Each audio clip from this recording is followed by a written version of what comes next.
Kota tanpa buku. Pernahkah kau ke toko buku, perpustakaan, atau taman bacaan?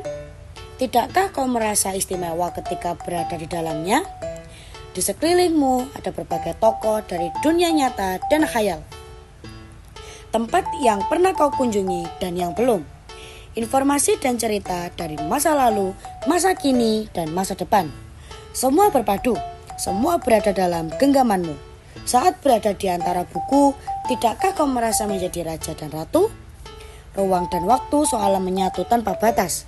Kau bisa terbang melintasi sekat negara dan melewati berbagai zaman.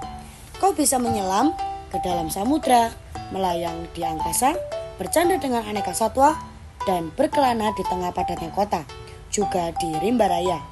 Kau tahu, buku adalah jendela dunia, kunci pengetahuan, dan pintu wawasan.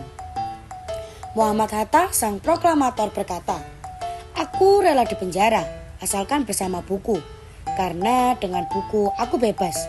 Melalui buku, manusia terbebas dari ketidaktahuan. Tempat-tempat yang dipenuhi buku adalah harapan berkembangnya pengetahuan dan wawasan."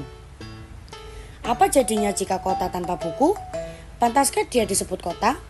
Di kota itu mungkin kabar datang dari sumber lain, dari koran, televisi, atau internet. Mungkin informasi dan cerita datang dari cerita nenek moyang, bagai dongeng-dongeng sebelum tidur. Irama warganya pun tiada beda. Bangun pagi, bertebaran di muka bumi untuk berbagai keperluan, untuk kembali pulang siang atau sore harinya. Setelah itu mereka berangkat tidur dan mulai lagi hari berikutnya. Semua serupa. Di kota itu mungkin ada bangunan bernama perpustakaan. Di dalamnya buku-buku berderet dalam rak yang tak terjamah. Tiada tangan meraih dan membuka halaman demi halaman dengan sukacita.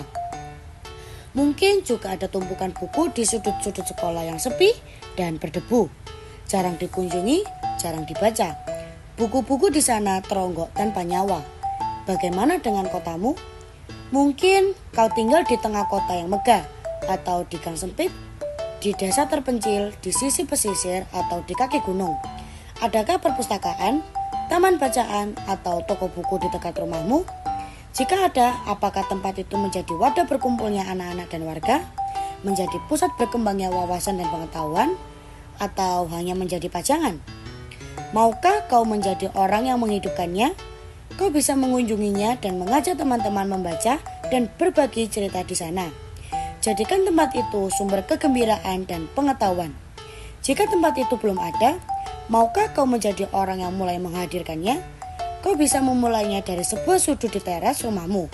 Ajak teman-temanmu memulai langkah baru. Jangan biarkan waktu berlalu tanpa buku.